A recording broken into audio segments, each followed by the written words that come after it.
To my colleague, Trustee Burgess, for the land acknowledgement. Thank you. We acknowledge that we are on land and surrounded by waters, originally inhabited by indigenous peoples who have traveled this area since time immemorial. This territory is within the lands honored by the Wampum Treaties, agreements between the Anishinaabe, Haudenosaunee, Lenni Lenape, and allied nations to peacefully share and care for the resources around the Great Lakes. Specifically, we would like to acknowledge the presence of the Huron-Wendat peoples and the Three Fires Confederacy, Ojibwe, Odawa, Potawatomi. We are dedicated to honoring Indigenous history and culture while remaining committed to moving forward respectfully with all First Nations, Inuit, and Métis. Thank you, Trustee Burgess. For attendance today, we are missing Trustee Cook and Trustee Chair of the Board, Trustee Hatfield, is on the phone. May I have approval of the agenda today? I'll move it. Thank you, Trustee Hatfield. Trustee Burgess? Do we need to excuse anyone for not making a committee meeting? Do we have to move acceptance of regrets No, not for this. for a committee? No, just committee of the whole. Okay, thank you. I support that. Any declarations of conflict of interest today? We have approval of the minutes. Trustee Burgess? A second. Thank you, Trustee Hatfield. So the minutes are approved. All those in favor? Minutes are approved. So now we have delegations, and we'll begin with Beth St. Dennis. You have 5 minutes.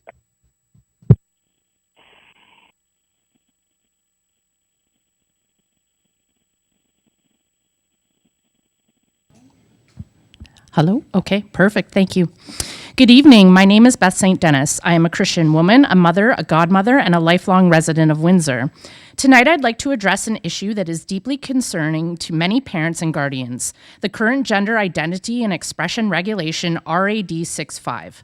While I fully support respect for all students, I believe that many aspects of this regulation need immediate attention and revision, especially with respect to the best interests of children. First, let me start with the fundamental truth. Parents are the primary and legal authority over their children. A parent's role is to protect their child's physical and emotional safety, guide their well-being, and ensure their healthy development. Therefore, no policy should ever undermine or bypass parental rights and responsibilities. The regulation currently states that children, regardless of age, may make accommodation requests related to their gender identity or expression without the knowledge or consent of their parents. This is deeply concerning. A child's safety, mental health, and overall well-being are the parent's responsibility.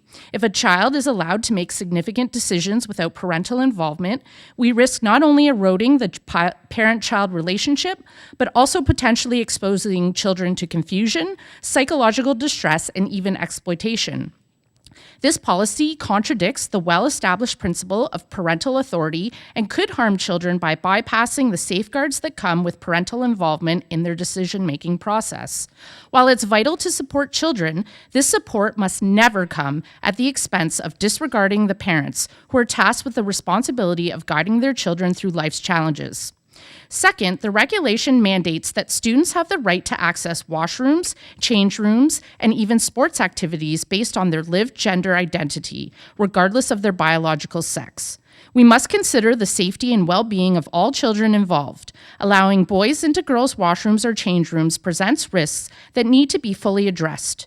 The trustees need to ensure that the privacy and safety of all children are upheld, particularly in sensitive environments like washrooms or change rooms. It is critical to recognize that a significant majority of students, approximately 89% as per the 2023 K1 survey, identify as male or female. The policy, as it stands, will place the majority of children in situations where they feel uncomfortable, unsafe, or violated. It's not about questioning anyone's rights, but rather about creating an environment where all students can feel secure and respected in their learning environment. Furthermore, I urge this committee to reconsider how the regulation addresses parental involvement in the accommodation process. I am not suggesting that children's rights should be disregarded, but rather that we must work alongside parents to ensure that their children are fully supported in any decisions they make. Parents must be consulted, involved, and informed when their children wish to discuss their gender identity and expression in school. By disregarding parental rights, we are ignoring a critical part of the support system that every child needs. These are my recommendations for this regulation. Number 1, involvement of parents and guardians. Amend the regulation to ensure that any request for accommodations related to gender identity or expression is discussed and agreed upon with parents or guardians. The regulation must respect the authority of parents to guide it and make decisions regarding their children's well-being. Number 2, safety and privacy. Adjust the policy surrounding washroom and change room access. The privacy and safety of all children must be ensured. Number 3, reevaluation of the policy.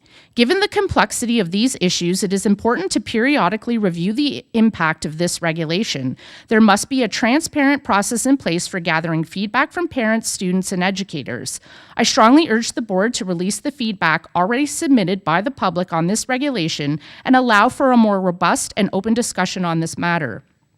The responsibility of trustees is to protect and prioritize the well-being of all students, including ensuring they are safe, respected, and supported in a way that aligns with both their rights and their families' values. This includes listening to the feedback from the community and making necessary revisions to policies that may not be in the best interests of our children. This regulation in its current form is not in the best interest for students or their parents. I ask this committee to consider the serious concerns I've raised today and take immediate steps to amend Regulation RAD 65 to reflect the best interests of students, parents, and the entire community. We must ensure that our children's safety, privacy, and mental health are given the utmost priority, led by the guidance and wisdom of their parents. Thank you. Thank you. Do we have any questions for clarification? Seeing none, I'll call the next delegation, Selena Hamilton.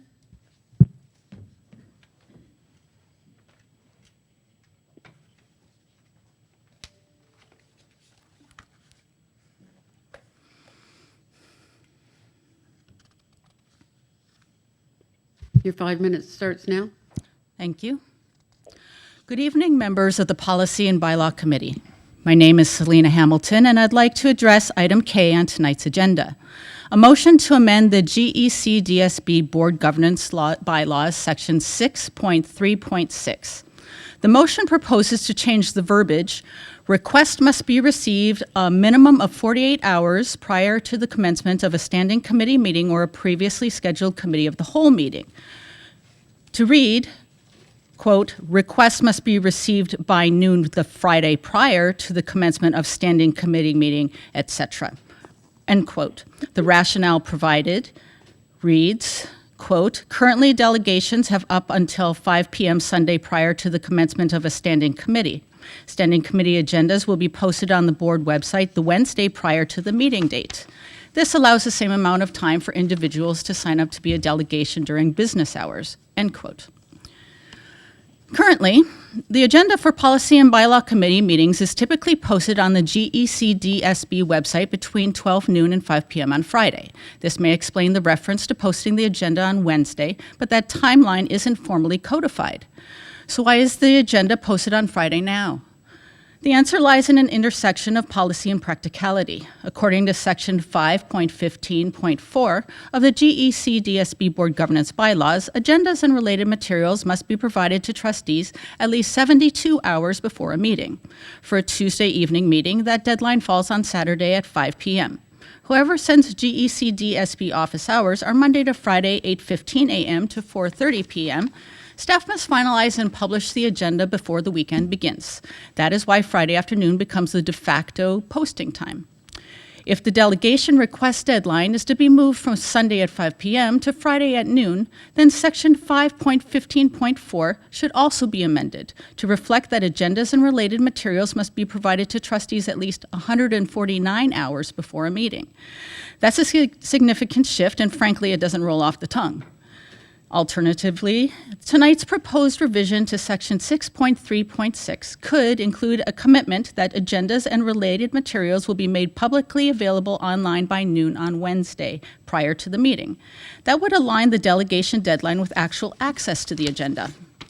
After all, this isn't a simple request. The online delegation request form requires speakers to submit their full verbatim speaking notes in advance for review and approval. That level of preparation demands time, something a working parent juggling dinner, homework, lunches, laundry, and soccer practice during the week simply doesn't have. Relegating a parent's opportunity to address the board to a late night hours of Wednesday and Thursday isn't just impractical, it's inequitable. It forces them to prepare formal submissions during the few precious hours that they have outside of work, often late at night when exhaustion replaces clarity. The speaker's tax status for school support must also be verified with the Municipal Property Assessment Corporation, a bureaucratic hurdle in itself. There appears to be an increasingly restrictive approach to public input and participation. The removal of the speakers list in October 2024, followed by the elimination of the delegations list just 2 months later, stripped parents and community members of their most direct means of addressing the board. Most concerning, the results of the recent public consultation on Regulation RAD 65, where 65% of respondents expressed opposition, were disregarded entirely. I'm concerned that the current board may not fully appreciate the vital relationship between their role and the public they serve. A school trustee holds an elected, publicly funded position when entrusted with reasonable and prudent care of children. This responsibility demands transparency, accountability, and meaningful engagement with the families and communities they represent. The proposal to move the delegation request deadline to Friday at noon is clearly not designed with the public's best interest in mind, and I strongly oppose it. If this committee chooses to proceed with the amendment, then it must also commit to moving the deadline for public access to the meeting agenda. By aligning timelines and making information accessible, we can foster a more collaborative and cooperative environment, one where public participation is not only welcomed and the doors to engagement are wide open for every member of the community. Thank you. Thank you very much. Do we have any questions for clarification? Trustee Hatfield, any questions? No? Thank you. Seeing none. Thank you. We don't have any staff reports for tonight. New business, I'd like to move the framework for foundational documents. Recommendation that the Policy and Bylaw Committee recommend the board that policy framework for foundational documents be approved. I've moved it. I'll second it. Okay, it's open for discussion. Trustee Burgess? Thanks, Madam Chair. I was going to move to defer, but I'm going to ask, I wonder if you would recognize Trustee Malik McCowie, who's in the audience. He submitted something on the 3rd when he received this agenda, and in its present state, he would put forth, his comments at the regular board meeting. I thought maybe at committee level it would be easier to hear from him. We'll accept one question per trustee in the audience, and seeing how that's Trustee McCowie, and it's been recommended he be allowed a question. Thank you very much, Trustee McCowie. I actually wasn't asking for a question, it was for discussion. Since it's on the floor, it's open for discussion and debate. Thanks. Thank you, Trustee Burgess, for that, and thank you, Trustee Buckler, for exercising that as chair to recognize me as a non-member of the committee, but a member of the board. I know it'll come before the board as a whole, so we'll have plenty of time to discuss that there, but I appreciate Trustee Burgess's comment that we're better to discuss that at the committee level. I do have questions, but I also have comments, so I'll start with the comments. In the way that I don't support this framework for foundational documents, because the way that I'm reading it is that it operationalizes governance. And trustees are not elected to provide a framework for governance. Trustees are elected to govern, and that's not the same thing. By operationalizing governance, we are inherently taking away from the role of trustees in a time where the minister and the ministry and the public are actively working to do the same thing. So I find it really hard for me as a sitting trustee to support this because I feel like it's just taking away from the importance of my role, which is to govern. I guess the first question is, if you allow me through you, Madam Chair, is that this memo is coming from both the chair and her capacity as a trustee and the director. So my question is, what was the rationale for coming up with this? I know there was some sort of review in the summer, and I appreciate the work that administration did, but the question, it really comes down to whose idea was this to operationalize governance? Because governance is the job of a trustee. It's not the job of administration, with all due respect. It is the job of administration to put together procedural documents, and I can appreciate that, but we're eliminating regulations as a whole, which provide structure to those policies. The word regulations cut out. To quote it from the package, it's page 7 of the agenda package. We create statements of intent, whatever that. Like, with all due respect, I don't understand what a statement of intent is. That might provide clarity for administration to do their work, but a statement of an intent, that policy and that regulation, it's there's a big disconnect. Things like renaming or inclement weather, they wouldn't come before the board anymore. From how I'm understanding this, it goes straight to administration, and we're giving that responsibility to directors council instead of the board. So anyway, the main question, and the director, you're more than welcome to clarify anything that maybe I misunderstood, but my question really is to the chair and to the director, and I'd appreciate to hear from both. Where did this come from? As a trustee this is now my 12th year as a trustee. I've spent a long time at OPSPA, most of my time in talking to my colleagues there. And our board had our fingers in more things than we should have ever done. And so the director and I, in conversation, said, well, why do we have 200 policies? It's just much more than any trustee should ever be overseeing. So the chair, Hatfield, and the director this summer spent the whole summer going through all of our policies and pulling out what's ours and what's operational. We have no business in operational business of the board, none whatsoever. And we have no business in the hiring and firing of the board, none whatsoever, other than the director is our only business. And I was actually, when it was presented to me as chair of policy, the framework and what they had come up with, I was thrilled. I was thrilled with what I saw, that it was finally down to 20 policies that we have to oversee. It's not the more we do, the better we are as trustees. Our role has to be what it is, and what the Ed Act says that it is. We hire our director, we oversee the budget. That's our role. We develop policy where needed. We aren't in the business of the operation of the board. That's who we've trusted our director with. And with that, I will let her provide her feedback. I could speak too when it's my turn. So our director is allowing our chair to speak first. Okay, thanks. Can you hear me okay? Can you hear me? Hello? Yes, we hear you just fine, Gail. Okay, good. So this has actually been on the table for many, many, many years, not just recently. And during many of the terms that I spent as chair, there were conversations with several directors about how our board has put the role of trustees as one of setting operational direction. And how do we get out of that? It involved an enormous amount of work, so other directors chose to not tackle the situation. However, more recently, there has been much more messaging about the need for trustees to stay in their lane. And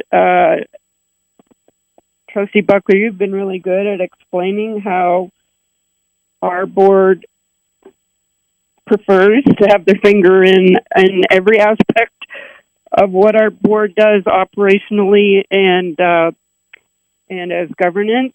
And so this is really, really hard for some trustees, I think, to accept this attempt to put us back to where we should be with governance.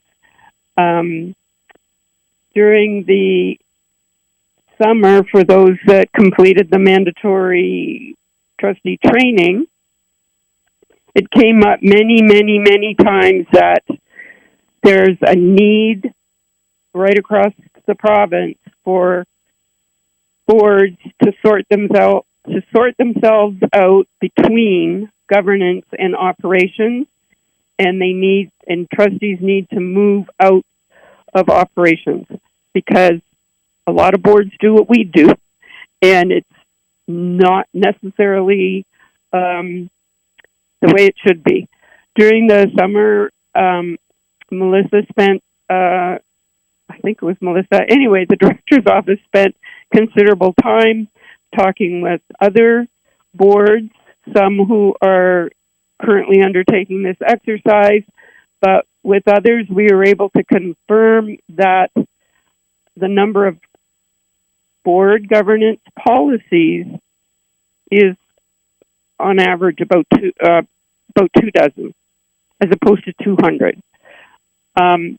So this particular director, and I give her a lot of credit for this, decided to tackle this exercise. And so by arming herself with a lot of information from across the province, through code, through OPSPA, through conversations with her colleagues, a lot of work was done to sort out what is governance, and trustees determining what the weather policy is going to be, whether schools are open or closed. That's not governance. That's operational. That's up to the director. And the Education Act is, I think, much clearer on that, about the fact that trustees need to let the director handle operations. It's not something for trustees. So this is not something that came up all of a sudden. It's something that I've had many conversations with previous directors.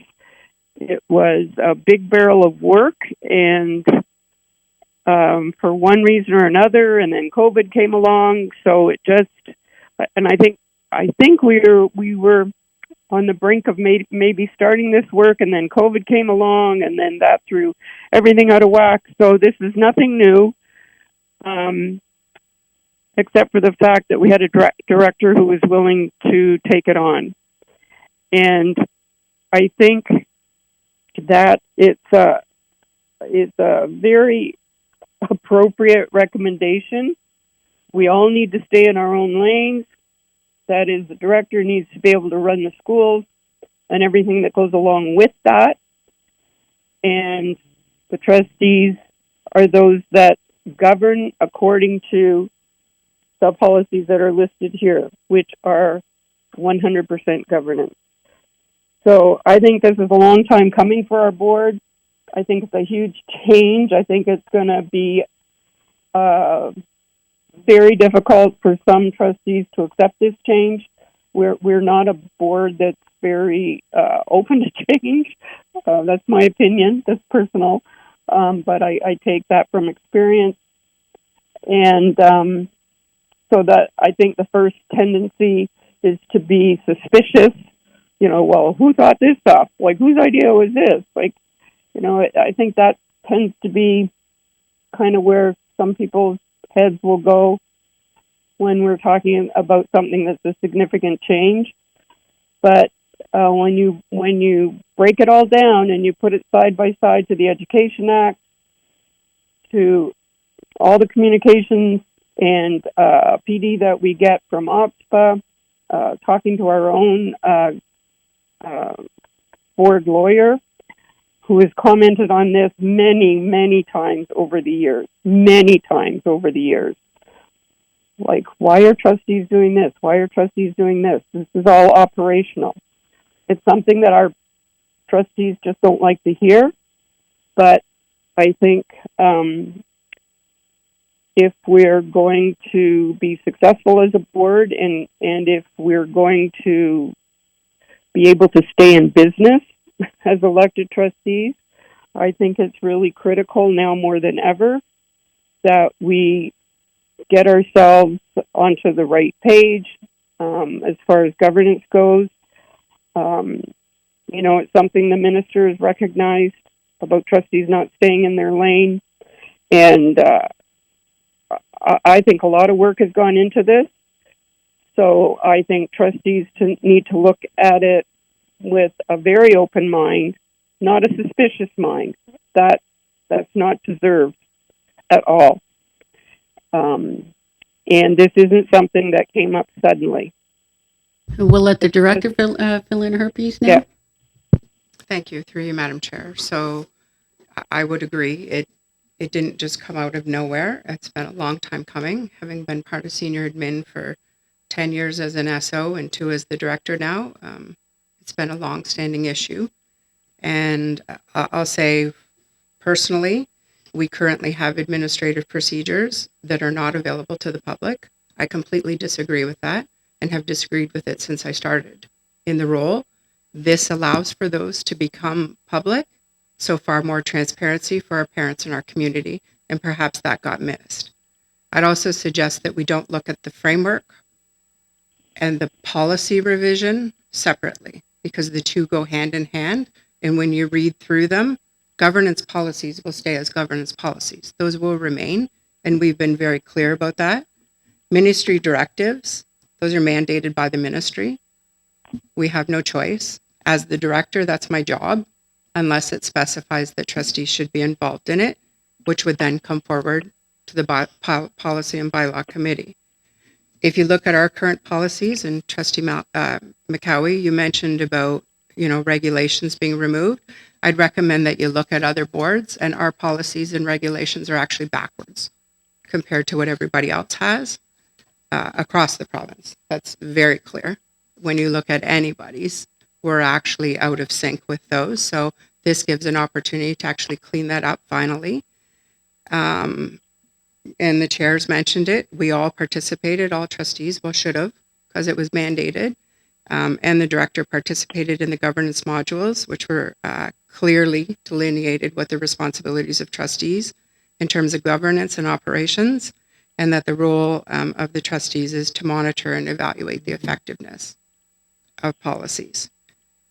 So again, in the policy, every single one that is currently in place, whether it's a regulation or a policy, will come through Policy and Bylaw Committee to determine whether it should be rescinded and changed to an administrative procedure, to a ministry directive, to a whatever it happens to be. Nothing will be changed without coming through this committee, and perhaps that got missed as well. And Chair Hatfield also mentioned about across the province. We did a lot of work in looking what other boards have across the province. We did not differentiate anything that was a capital P in terms of governance. Those are still all listed of what the trustees' roles are. And I would also caution trustees about being involved in policy that is not a governance policy. And you may want to speak to trustees across the province about the risk they're putting their board in. And I will use the hiring of superintendents as a perfect example. That is not the role of trustees. And there are cases when trustees have involved themselves in that, and they have put capital B at risk for being involved in that. In addition, I also undertook the work because trustees who are in this room who are not part of the committee asked me to do so because they had concerns around some of the policies that they no longer wanted to be involved in because they saw the risk. That's the reason why it was put forward. Trustee Burgess. Thank you, Madam Chair.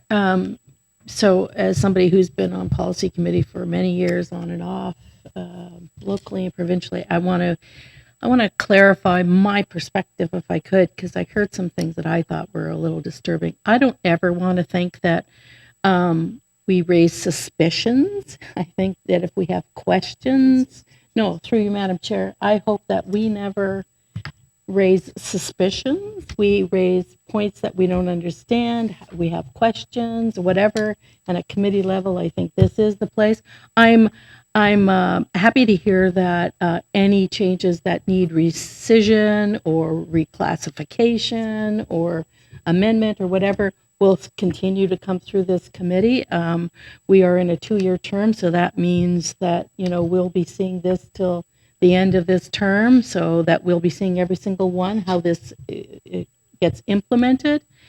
I take the point where the reversal of what we say is a policy statement or a statement of intent or a clarification, however, I can't remember the new term, versus regulations, because I know that very often policy is not a policy statement, it's actually the rules that govern the policy.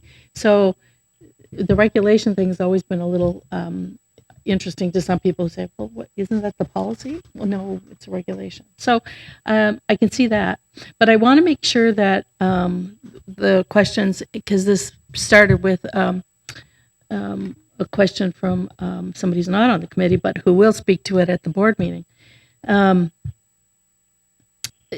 I think it's absolutely legit to say that this came out of as a surprise.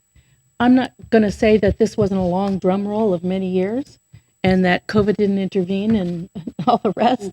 However, it was never prioritized to the point where from adjournment in June to the first meeting of policy in the new school year, that this arrived wholesale with no input from any other trustee or from members of the policy committee.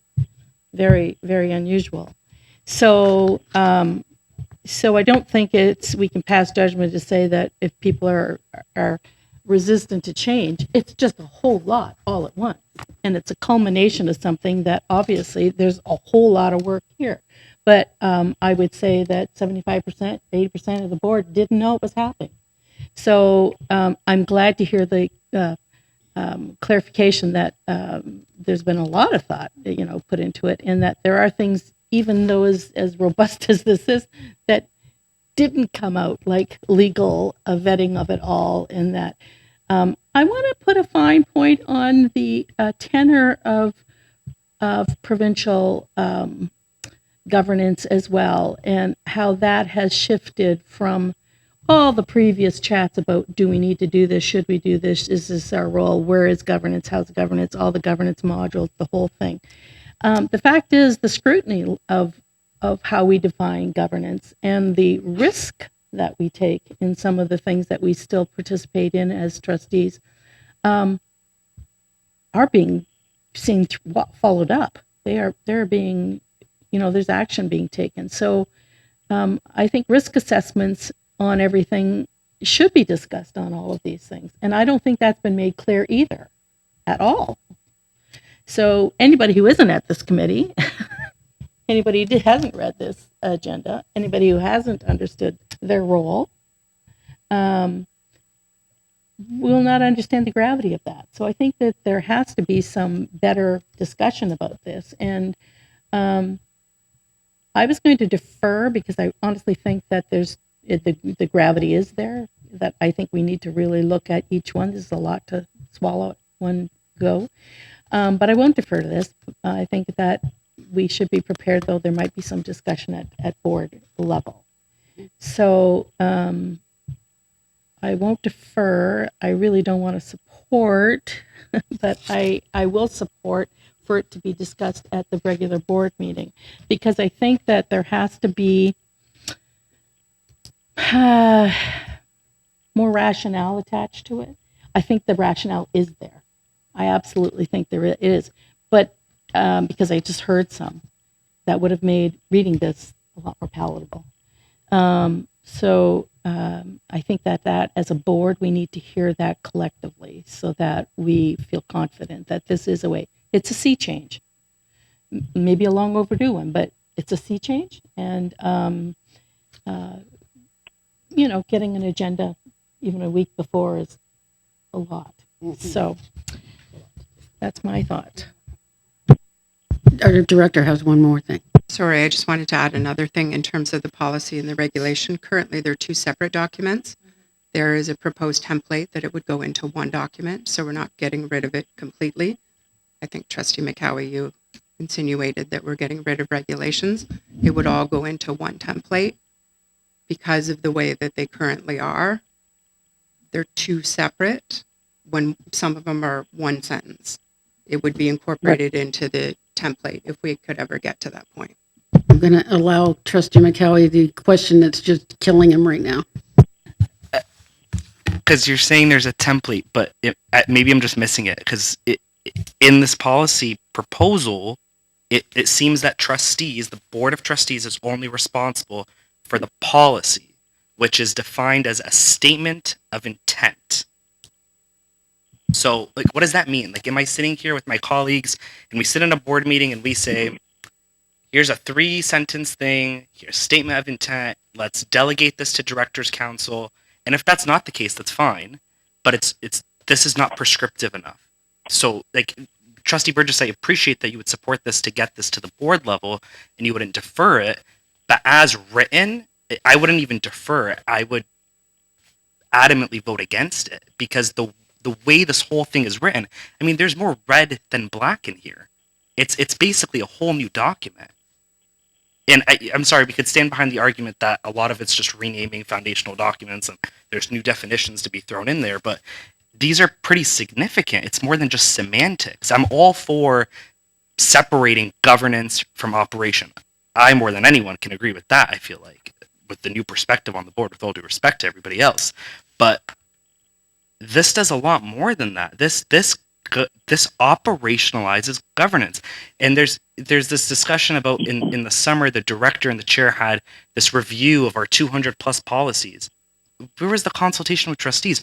Who came up with the definition for governance? Who came up for the definition of operations? The Education Act is not that prescriptive. I mean, it doesn't explicitly say what is and isn't governance. And to the director's point, I really appreciate your point that you are supportive of making our administrative procedures public, because we are a forward-facing institution and we are funded by the taxpayer and they should be able to see what we are doing in our schools. But this doesn't necessarily do that. I mean, the page, I'll point to it directly, page 8 clearly says, readily available and accessible. We red striked out to all. We kept on the board website and we added or my GEC, which is the staff intranet, as appropriate. Who gets to determine what's appropriate? And then on page 10, we're saying we redlined it out. All policies are reviewed in accordance with the consultation framework. I mean, back to page 1 of this, one of the rationales was to promote greater transparency. I fail to see how that does this. Trustee McCowie, your one question is really going. I'm sorry, Trustee Buckler. I get that. This is the newness of the trustee.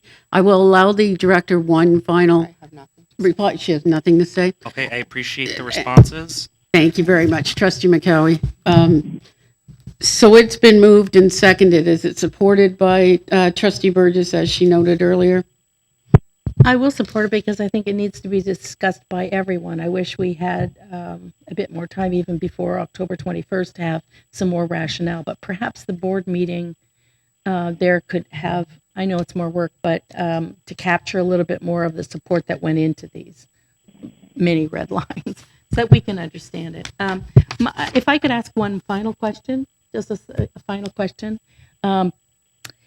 My understanding is that we'll have fewer policies and things may move into administrative procedures perhaps, or in another category, administrative directive, or it gets assigned or defined in another way, and that we won't have any necessarily influence at this committee regarding a policy change. But there's still going to be plenty of things that are going to be, that look like former regulations that are attached to a statement of intent or whatever it is, and the the guts of it, the policy of it, that'll come before this committee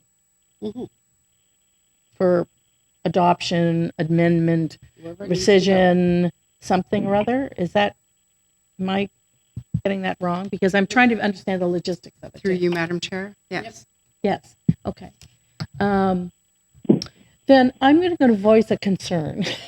I'm going to voice a concern because we have an organizational meeting coming up, et cetera. But and we divided meetings so that they wouldn't be committees of the whole; they'd be committees of certain trustees. But I'm going to say that we don't always have our chair ex officio present. We don't always have us three present. And you know that we have had a meeting. I brought this up at the board meeting last time, but we have had a meeting where something that is as fundamental as this and really, a big change, where you and I could vote differently and it wouldn't go forward to a board. It would end up at only a board meeting without committee rules and not that robust thing. So I would be interested in maybe putting forward it would be a bylaw change, I suppose, but to have more members on the bylaw committee. I think that if in the last bit of our term, if we're going to go through all what everybody went through in the summer, and it's going to somehow come to us in dribs of 6 to 8 or however, whatever, that's a lot of work. I hear you. And I don't think that if there's two people which meet quorum who may not vote the same necessarily carry the discussion of the board. So I'm going to think about that, but I do support this going forward at the next board meeting. Totally agree with you there. Trustee Buckler? Yes, Trustee Hatfield. I'd like to make an amendment on page 5 at the very bottom. So page 5 lists the governance policies, ones that directly involve governing by a board of trustees. And then there's a sentence, the very last sentence, all other current policies and regulations will be reviewed by administration and be referred to the Policy and Bylaw Committee for amendment or rescinded as deemed appropriate. Initially, I think I had suggested that it say that it be referred to the committee for classification into the appropriate category or amendment or rescinded. But then I thought it was redundant because that amended covered that possibility that when it comes forward, the amendment would be that this policy be changed to an operational procedure, for an example. But hearing the discussion, I think there's some confusion, so that maybe it would be helpful if we add that in so that it's clear. Like nothing will get into their category until it flows through the committee. Am I making myself clear, or am I making it more confusing? You're muddying it up, and our director would like to speak. Okay. So through you, Madam Chair, thank you for that suggestion. That's just the covering memo. So we can change that however we want to change that when we bring it forward to the board. Oh, am I reading from the memo? Sorry. Yeah, Come on. it's not the Okay. actual documents. It's just the covering memo that it went with it. Okay. Okay. Well, I did have that originally in that covering memo because I thought that it needed to be spelled out more clearly. But that's what's going to happen. We can work on that before the board package goes out. Thank you for that, Trustee Hatfield. Yeah. Okay. Thanks. Trustee Burgess. I just want to say that's sort of what I was asking about, the understanding that this is a distillation of all the work that has gone on, and for us to understand that a point like that, for example, is helpful. I appreciate that. Thank you. Now, so it's been moved, seconded, and approved, so that will move forward to board.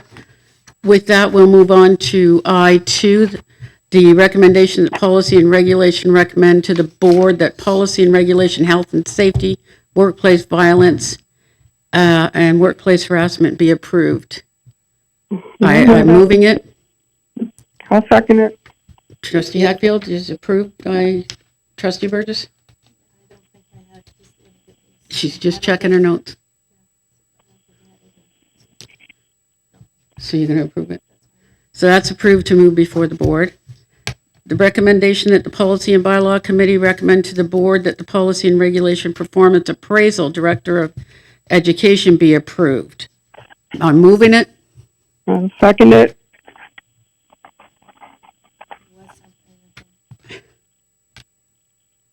Trustee Buckler, may I make a suggestion to the committee?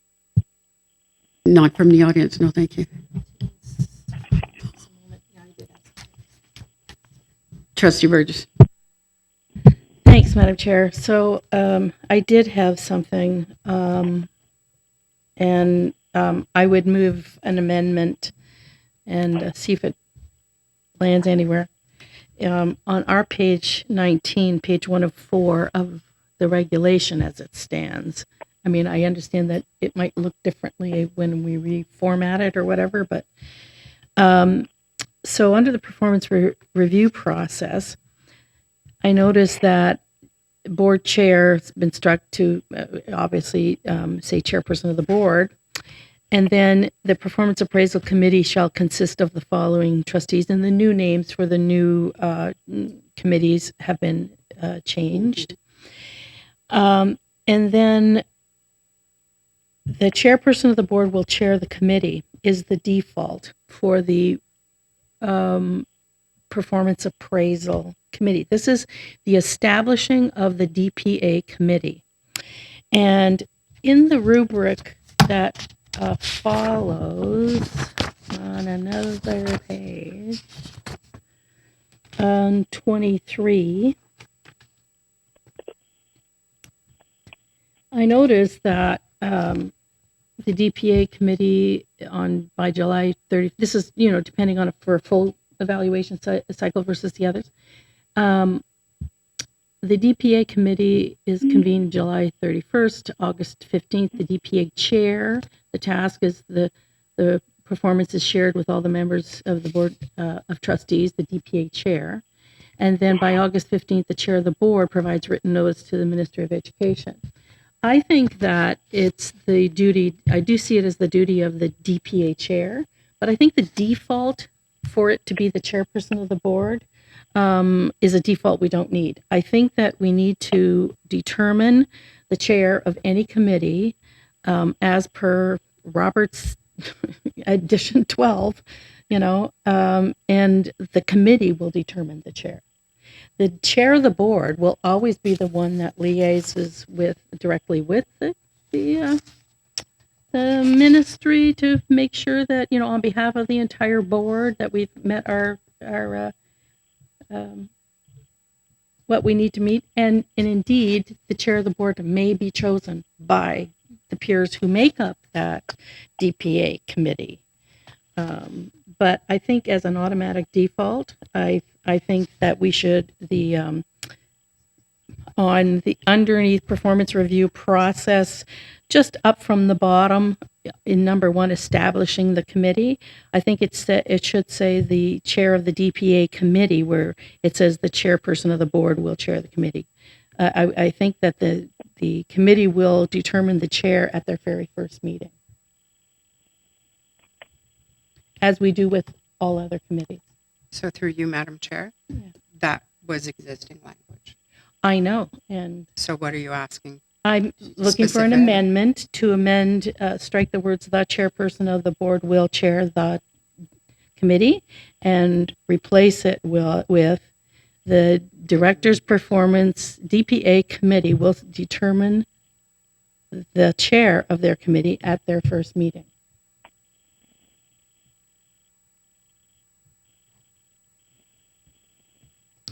And as I said, it may end up being the chair of the board, but it doesn't affect the rubric on 23 because the DPA chair and the chair of the board are both mentioned. They may be the same person, they may not be, but it gives a role for both should,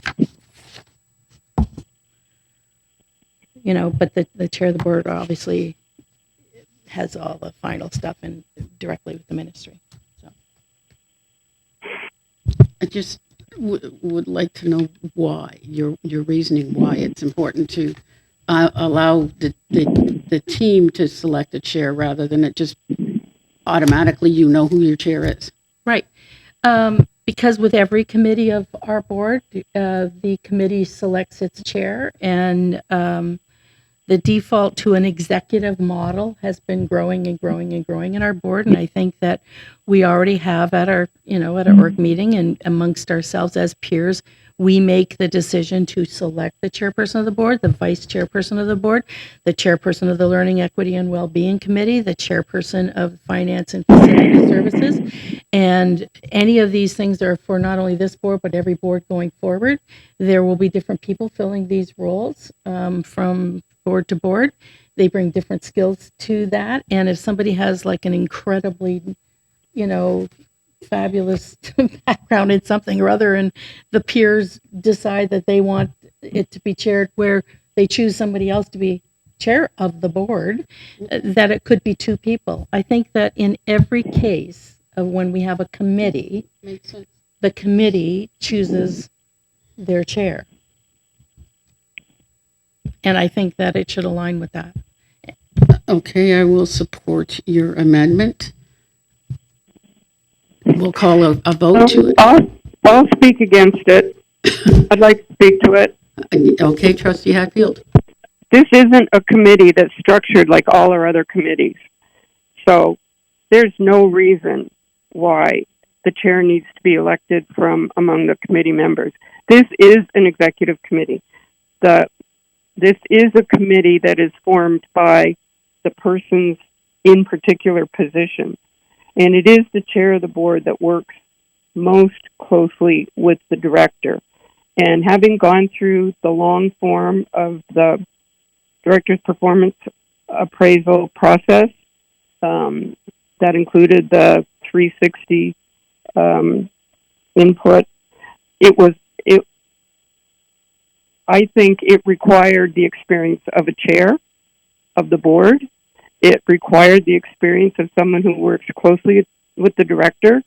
It requires someone with the experience of working with the facilitator on this. And I think it should continue the way it's always been. So I won't be supporting the amendment.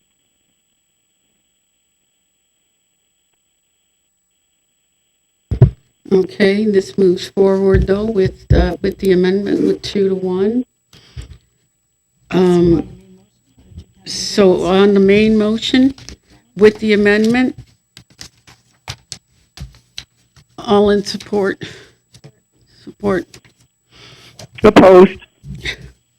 Recommendation for policy and regulation electronic meetings, I-4. I'm not going to read the whole thing over each time.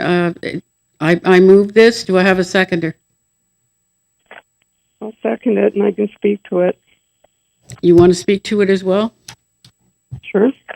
Okay. Go ahead, Trustee Hatfield. Just And then to you say want that to- over the summer, there's been a lot of clarification, a lot of communication from bunch of chairs across the province that have really helped with the language on this. And so that's why it's been amended. Trustee Burgess? Thanks, Madam Chair. So through you, I have some questions, and just for clarification, I think actually with some of the other ones too, it said review date 2025-03-18 at the bottom of the page on a couple of these. Is that when we were supposed to do it, but we didn't, or? That's when it was reviewed last. Once it passes, those dates will be updated. Okay, so we did it when something kicked in and we did it earlier and then the meeting came forward. Okay, all right. Thank you. I have a question about the written. So it's on page 1 of 6 of the regulation, our package, page 29. For the purpose of this regulation, electronic means is telephone, video, or web conferencing. And the third line down, committee of the whole board unless a member receives a written approval. So I'm wondering what written approval means. Does that mean an email or a text is written and approved in real time? Well, I can tell you it has been done On the few times it's happened, it's been done through email in writing with the trustee that's requesting and then the approval. Go ahead, That's a Director. I question. believe there's a form.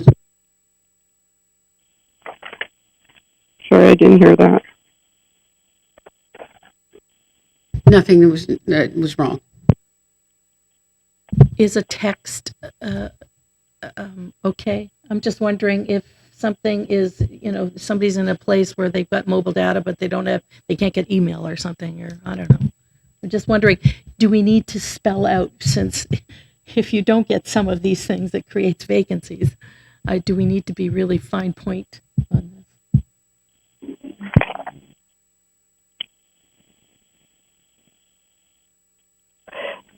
Understanding text is not, but email's acceptable as written? Well, I can just tell you that this is coming from the template from OPSPA. Which we don't always adopt wholesale, so I'm just wondering. Okay. So this is, do we have anything else? Do you have any amendments? No, it was a question for clarification. I think what I'm hearing is that written means email. So as long as we have that understanding and we've got it, our understanding, then that's okay. Okay, so it's been moved and it's been seconded.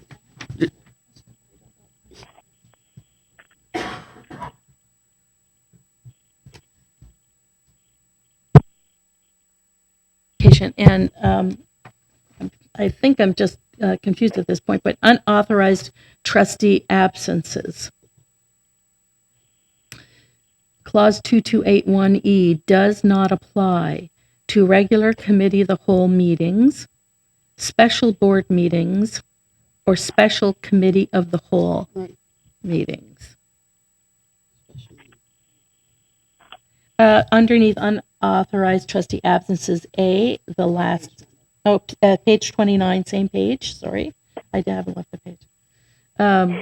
So unauthorized trustee absences, A, the last sentence. So I don't think I realized that it extended to that. So a trustee who absents themselves without being authorized results in the trustee's seat being vacated. However, the other thing of it is it doesn't apply to regular committee of the whole meetings. It doesn't apply to special board meetings or special committee of the whole meetings. So am I saying that if you're... This is the part about missing 3 consecutive meetings. Right. This is the Ed Act. This is the Ed Act. Right. So it's 3 regular meetings, and it will not come into play for regular committee of the whole meeting, special board meetings, or special committee of the whole meetings. Okay. So so if you miss 3 regular committee of the whole meetings, the seat is not vacated. Is that changed? Did that change? If you miss 1 without being authorized, you're vacated. The 3 is with regard to regular board meetings, as per the Education Act. So I'm confused. So the first part of the paragraph talks about the 3 from 3 consecutive results in the trustee's seat being vacated. Next sentence, clause 2281E does not apply to regular committee of the whole meetings, special board meetings, and special committee of the whole meetings. What am I missing? I'm sorry. Because the Ed Act only talks about missing 3 meetings, 3 regular board meetings, without any word from the trustee. They just don't show up for 3 times in a row. Right. That part of the Ed Act doesn't talk about committee of the whole, special board meetings, or special committee of the whole meetings. That part of the Ed Act only talks about regular meetings. Okay, I'm going to feel a bit really honestly obtuse a bit here at this time. So it's about missing a special meeting or a regular committee of the whole and not having a trustee's seat vacant? I just want to know. Maybe Melissa can get this out for us, okay? I would have to consult the OPSPA guidelines that were sent, but I don't believe the board has the authority to approve an absence from a committee of the whole meeting. A regular committee of the whole. Correct. Yeah. But we don't have any regular committees of the whole meetings. Correct.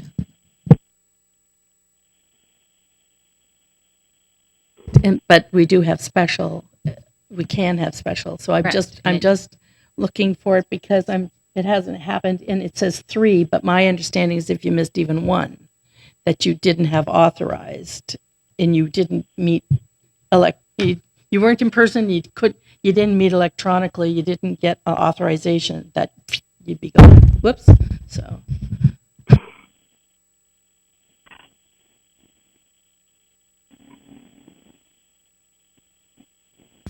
Sorry, I'll take it as a point of information. This is from OPSPA directly. The revised Ontario regulation, electronic meetings and meeting attendance, requires all trustees be physically present in the meeting room for committee of the whole unless the chair approves the trustee to participate by electronic means. The board, however, has no authority to approve an absence by a trustee from a regular committee of the whole meeting. The board only has the authority to authorize an absence from a regular board meeting. Correct. No, That yeah, is I'm not saying what exactly- Melissa said was wrong. No, that is exactly. This was like the most circular conversation. No, I'm sorry, and it is circular. And for clarification, what I hadn't ever heard was no authority to also absent anybody, authorize an absence from an electronic meeting by special board meetings, special committee of the whole meetings. I didn't know that. Okay, That was my. we are moved, we are Thank you. seconded. Are Thank we you. approved? I think. Wait a minute, just a second.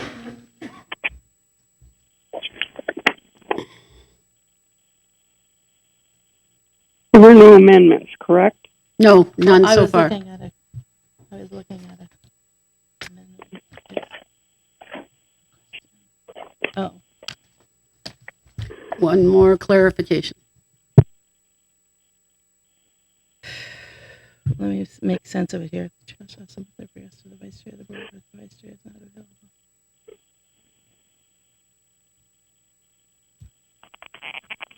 Oh, I think I will argue that at maybe the board. I will ask for clarification on my own. It's the under the trustee's spouse, the reasoning. I hadn't seen that before, so I didn't know what that includes in legal terms. And health related, I didn't know how broad that was. And I'd heard different anecdotes and descriptors, but I just don't know where the parameters are for giving the reasons for non-attendance. I will leave that for the board meeting. I'm fine. We are approved. We're going to move along to I-5. That recommendation around recruiting and hiring of supervisory officers, that's that it be rescinded. And we've had that discussion in the framework. So do I have a seconder on that? I'm moving it. I'll second it. Thank you, Trustee Hatfield. Do you have anything on that one, Trustee Burgess? I do, and I know that we've had this discussion for I don't know how many years, and provincially, board by board, from the time when trustees were involved in on hiring panels for principals. So my understanding is on our page 35 in the memo, in the context, that it recommended the Ministry of Education's operational review follow-up report, May 2011, because I certainly remember, that onboarding for the new new trustees in the election of 12 or 10 rather. It was recommended. It wasn't a shall, and so that's where the firmness of it didn't pan out for every board to get rid of having trustees in a minority on a hiring panel. It was always a recommendation, not a shall. And that's captured right there. And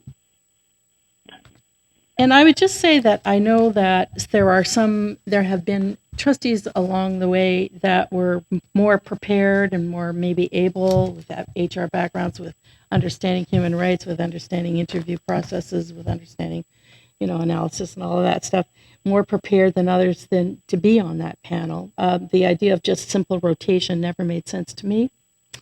But for succession planning, without if this is rescinded, there's just nothing else, no other policy in place. So it just becomes completely operational through the Director of Education, whose senior team they hire and appraise. So since we've already looked at the DPA, at what point are trustees should trustees be in the loop of not only posted who's in the principal pool or who's in the superintendent pool of succession planning, of being aware of what the director is even looking for or what the team has. Should the director fall off the edge of the earth, how does the board go forward with that institutional knowledge? So through you, Madam Chair, there's two items. One, the operational procedure will come forward around the selection process for supervisory officers. It's the third nugget right on the memo. So that would clarify part of that. And although my director performance appraisal is not public, I specifically speak to a goal around succession planning and what that looks like.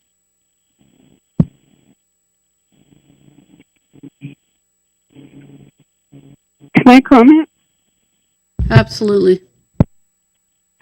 I think I read somewhere, just can't recall the source, that not our board, but somewhere there was a legal challenge to trustees participating in the hiring of supervisory officers because it's contrary to the Education Act.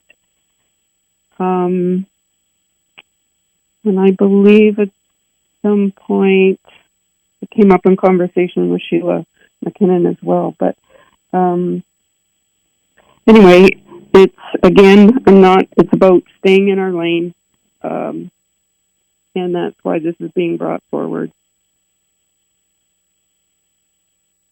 Well, I think that's, if I can comment on it, from my impression is that's why the selection of the head of our board is so important. That's why the director selection is so important, because we're trusting that person to put a team together that's going to lead our board where we need it to go. So yes, stay in our own lanes, trust the person that we've put in that place to hire the team that's going to take us where we want to go. We're telling that director what we want. We're the ones who pick them. So we have every opportunity to tell them what we're looking for and what we need. And then when we select them, we're trusting them to do what they need to do. That's just the whole purpose. It's just not our business to select their team.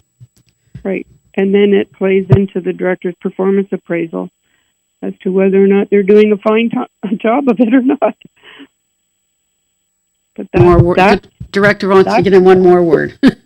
That's how it works. Anyway, okay. So I would, from a governance point of view, trustees are responsible for hiring of one employee, and that's the director, and that's it.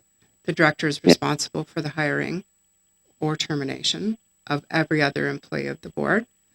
And the chair alluded to, there is two boards across the province, and I won't name them, that the capital B board is now at risk because they were involved in the hiring of supervisory officers, and they supported it, and they are now at risk as a board, and very clear from both the College of Teachers and the Ministry of Education that they have no business being involved in that in their role of governance. Correct. So I'll say again, I-5. Recruiting and hiring of supervisor officers to be rescinded. It's been moved, it's been seconded. Support. I'm going to support, if I could give a caveat, that if we had the case law, that would strengthen, if it's public case law. Okay, well, in private, if it's a matter of prospective litigation at a board or whatever, the risk, I think it just gives gravitas to the decision. I support it. I6, that the policy around Jeep, the Jeep program be rescinded. I'll move it. Do I have a seconder? Support. Second. Whatever. Is it supported, Trustee Burgess?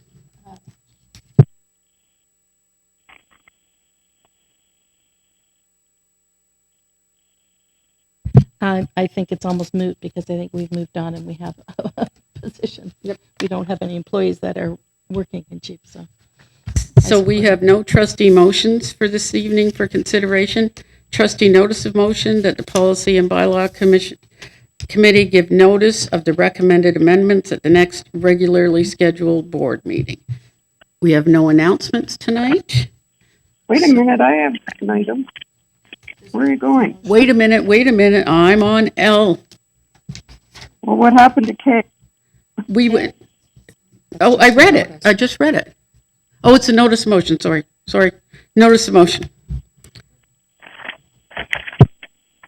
Is I'm moving it? Is Speak to it. So I'm moving it as it appears in our package.